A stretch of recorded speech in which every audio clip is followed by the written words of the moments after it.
சாய்ராம். சாய் சங்கரா channel நேயர்களுக்கு என் அன்பு வணக்கங்கள். போன எபிசோடில் நவீன் தேசாய் அப்படின்ற பக்தர் அவருடைய கனவில் எவ்வளவு அழகாக பாபா பல பல லீலைகளை நிகழ்த்தினார் அப்படிங்கிறத பார்த்தோம். ஆனால் ஷிரடி அப்படின்ற ஸ்தலத்திற்கு வரும்பொழுது பாபா எவ்வளவு அழகாக நேராக ஒரு காட்சி கொடுத்தார் அப்படிங்கிறத பார்த்தோம். பல பேருக்கு இந்த கனவுல வருது, பாபாவுடைய சச்சரிதம் படிச்சா நம்ம நினைச்சது நடக்குமா, இந்த மாதிரி பல பல கேள்விகள் மனசுல இருக்கு. இதற்கான ஒரே பதில் என்ன அப்படின்னா, நிச்சயமாக நடக்கும். கனவுல வருது, பாபா பூர்த்தி பண்ணுவாரா? பண்ணுவார். அதாவது பாபா கனவுல ஒரு சில விஷயங்களை காமிக்கிறார் அப்படின்னா நம்மளுக்கு நேரா அதே விஷயம் அதே மாதிரி நடக்குமா அப்படின்னா நடக்காது. அவருடைய பிரசன்ஸ், பாபா இருக்கார் அப்படின்ற அந்த உணர்வு உங்களுக்குள்ள வரும்பொழுது பக்தின்ற விஷயம் நம்மளுக்கு அறியாமையே ஒரு படி மேல மேல மேல வரும்பொழுது நிச்சயமாக ஒரு கட்டத்துல பாபா என்ன கஷ்டம் வந்தாலும் நம்மளை கைவிடவே மாட்டார் அப்படின்ற நம்பிக்கை நம்மளுக்கு வரும். அந்த மாதிரிதான் நவீன் தேசாய் அப்படின்ற பக்தர். எவ்வளவுதான் பாபா நேரடியாக அவருக்கு காட்சி கொடுத்தாலும் அவருக்கு எவ்வளவு பெரிய கஷ்டம் வந்தது பாருங்க. தன்னுடைய மனைவியே அவரை வேண்டாம், தன்னை டிவோர்ஸ் பண்ணணும் அப்படின்ற அளவுக்கு அந்த கட்டம் வரைக்கும் அவங்களுடைய வாழ்க்கையில பிரச்சனை. நம்ம ஒரு சாதாரண மனிதர்கள் எந்த நிலைக்கு போவோம் அப்படின்னா, எவ்வளவு நம்ம பாபா வணங்குறோம், அப்படியும் பாபாக்கு ஏன் நம்ம கண்ணே தெரியலையா அப்படின்னு நம்ம நிறைய பேர் கேட்போம். ஆனா பாபா எல்லாரையும் ஒரே மாதிரி தான் பார்க்குறார். அந்த ஈக்குவாலிட்டி, அந்த ஒரே சமம், எல்லாரும், யாரும் மேலே கீழே, ஒரு படி மேலே ஒரு படி கீழே அப்படி யாருமே கிடையாது. ஆனால் சில பக்தர்களுக்கு நல்லதே நடக்கிறது, நம்மளுக்கு ஏன் நடக்கலை அப்படின்னா அதற்கு காரணம் பக்தி, நம்பிக்கை.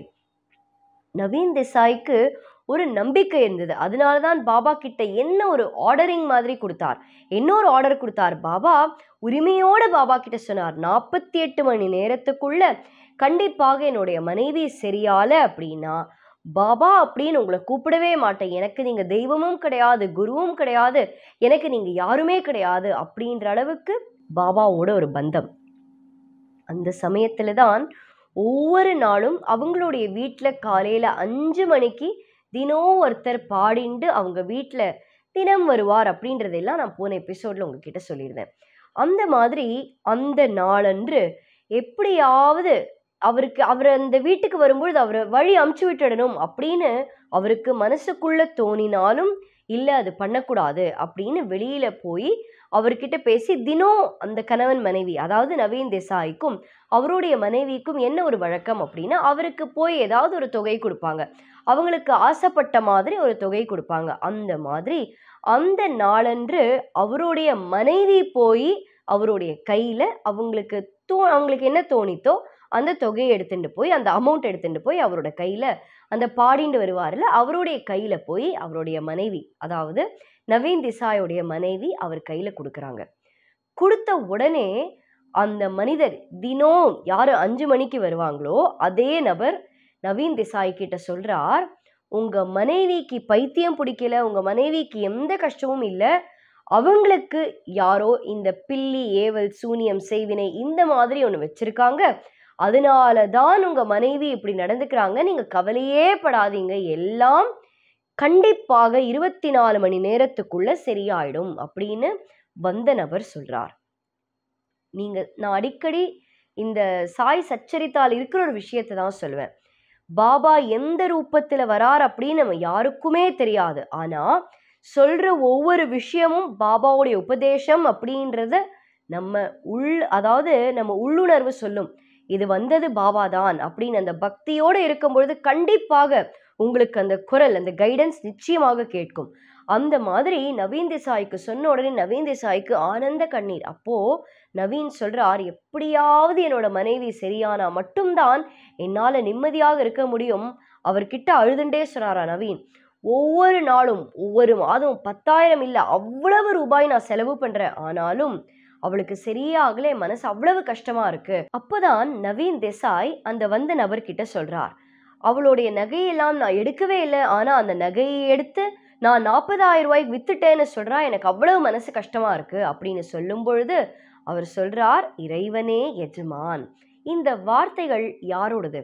பாபா மட்டுமே சொல்லுவார் அல்ஹா மாலிக் அப்படின்றது, அதாவது இறைவனே எஜமான். அப்போ நபர் சொல்றார், இறைவனே எஜமான், அவர் எல்லாத்தையும் பார்த்துப்பார் அப்படின்னு சொன்ன உடனே நவீன் தேசாய்க்கு ஏதோ ஒரு விஷயம் தோணி அவர் இருக்கிற பக்கத்துல ஒரு ஹனுமன் கோவிலுக்கு கூட்டின்னு போறார்.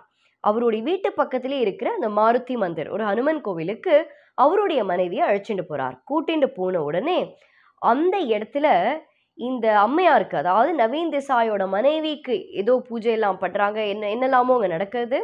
சில ப்ரொசீஜர் நடந்த உடனே ₹1.50 வாங்கி இந்த நவீன் தேசாய் கிட்டே அந்த ஹனுமான் கோவிலேருந்து வாங்கிக்கிறாங்க. அதாவது ₹1.50.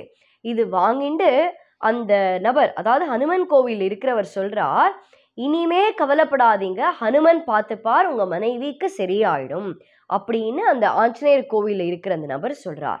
இப்போ இந்த இடத்துல பக்தர்கள் எல்லாருக்கும் நான் ஒரு விஷயத்த சொல்றேன். ஷிரடிக்கு போன பக்தர்களுக்கு நான் சொல்றது புரியும், போகாத பக்தர்கள் கண்டிப்பாக நீங்க போகும்பொழுது நான் சொல்ற இந்த இடத்த நீங்க கண்டிப்பா போய் பார்க்கணும். நீங்க துவாரகாமாயிக்கு பக்கத்திலேயே பார்த்தீங்கன்னா, துவாரகாமாயி உங்களுக்கு ஒரு உதாரணத்துக்கு நான் சொல்றேன், துவாரகாமாயி உங்களுடைய ரைட் சைடில் இருந்தா சாவடி அந்த லெஃப்ட் சைடில் இருக்கும். ரெண்டுத்துக்கும் நடுவுல ஹனுமன் கோவில் இருக்கும், ஒரு மரத்துக்கு கிட்ட. அந்த ஹனுமன் பாபாவே வழிபட்ட ஹனுமன் தான் இன்னைக்கும் அந்த இடத்துல இருக்கு. அடிக்கடி நிறைய பக்தர்களுக்கு ஒரு சந்தேகம் இருக்கும், ஹனுமனை வழிபட்டால் செய்வினை சூனியம் போகுமா அப்படின்னா, இந்த நவீன் தேசாயே அதற்கு ஒரு பெரிய உதாரணம். பாபாவே சொல்லியிருக்கார், ஹனுமனை நம்ம தினம் போய் வழிபட்டு அந்த கோவில், எஸ்பெஷலி முக்கியமா ஷிரடியில பாபா வழிபட்ட ஹனுமனை கண்டிப்பாக போய் தரிசனம் பண்ணுங்க. இப்போ நீங்க ஸ்கிரீன்ல பார்க்கறது தான் ஷிரடியில இருக்கக்கூடிய அந்த ஹனுமான். அவ்வளோ ஒரு அற்புதமான ஆலயம். அந்த கோவில்ல உட்கார்ந்து நீங்க என்ன கோரிக்கை ஹனுமன் கிட்ட வச்சாலும் சரி, உடனடியாக நிறைவேறும். இந்த செய்வினை சூனியம், பில்லி, ஏவல், இது என்னெல்லாமோ என்ன பேர் கொடுத்தாலும் சரி, இந்த பிரச்சனைகள் எல்லாம் உங்களுக்கு கண்டிப்பாக போயிடும்.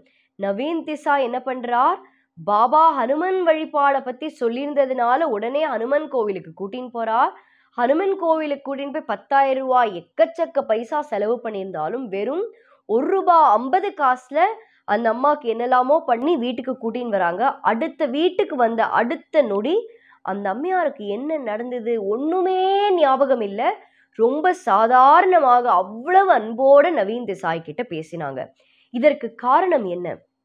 ஒரு செய்வினை சூனியத்தை அப்படி சாதாரணமாக எடுக்க முடியுமா அப்படின்னா முடியாது. இந்த செய்வினை சூனியம்லாம் உண்மையா அப்படின்னா உண்மை. நிறைய பேர் அதுல பாதிக்கப்பட்டு வாழ்க்கையில் அவ்வளவு கஷ்டப்படுறாங்க இன்னைக்கும். ஆனா இதற்கெல்லாம் பாபா நம்மளுக்கு ஒரு சொல்யூஷன் கொடுத்திருக்கார். நீங்க ஹனுமனை வழிபட்டால் போரும், செய்வினை சூனியத்திலிருந்தும் நம்மளுக்கு கண்டிப்பாக ஒரு விமோச்சனம் கிடைக்கும் அப்படிங்கிறது. இந்த நவீன் தேசாய் மனைவியோட சந்தோஷமா இருக்கார். நாட்கள் கடந்து போக போக அதே 1967ல ஷிரடிக்கு போய் பல பொருள் வாங்கணும் அப்படின்னு ஆசை. ஏகப்பட்ட பொருட்கள் எழுதி வச்சிருக்கார், இந்த மாதிரி பொருள் எல்லாம் போய் ஷிரடியில வாங்கணும். ஆனா ஷிரடியில எந்த இடத்துல போய் வாங்கணும் அப்படின்றது தெரியல. இப்போ இந்த காலத்துல நீங்க நிறைய இடம், உங்களுக்கு நிறைய பேர் சொல்லலாம், உங்களுக்கு நிறைய சஜஷன்ஸ் இருக்கும், நிறைய பேர்கிட்ட இந்த ரெக்கமெண்டேஷன்ஸ், இங்கே போய் வாங்குங்க அங்கே போய் வாங்குங்க அப்படின்னு கடை பேர் முதற்கொண்டு சொல்லுவாங்க. ஆனா நவீன் தேசாய்க்கு இவ்வளவு பொருட்கள் வாங்கணுமே, எங்க போய் வாங்குறது அப்படின்னு தெரியாம குழப்பத்தோட போன நவீன் தேசாய்க்கு எப்படி பாபா கண்டிப்பா இவ்வளவு பண்ண பாபா நவீன் தேசாயை கண்டிப்பா அதுக்கு ஒரு கைடன்ஸ் கொடுத்திருப்பார். உண்மையாகவே நவீன் தேசாய் நினைச்ச மாதிரி அவருக்கு பொருட்கள் கிடைச்சதா? உங்களுக்கு கேட்கும் போதே ரொம்ப சுவாரஸ்யமாக இருக்கும், இப்படியெல்லாம் பாபா பண்ணுவாரா அப்படின்னு. கேட்குற பொருள் எல்லாம் கிடைக்கணும், அது ஒரு விஷயம் இருக்கு இல்லை?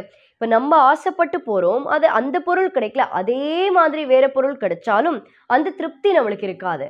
அப்போ நவீன் தேசாய் ஆசைப்பட்ட பொருள் எல்லாம் கிடைச்சதா? எப்படி கிடைச்சது? அவருக்கு யாரு மூலமாக கைடன்ஸ் கிடைச்சது அப்படின்னு நீங்க தெரிஞ்சுக்கும் பொழுது உங்களுக்கு ஒரு பிரமிப்பாக இருக்கும். அது யாரு மூலமாக கிடைச்சது அப்படிங்கிறத நம்ம அடுத்த எபிசோட்ல பார்ப்போம். நன்றி, வணக்கம். ஓம் சாய்ராம்.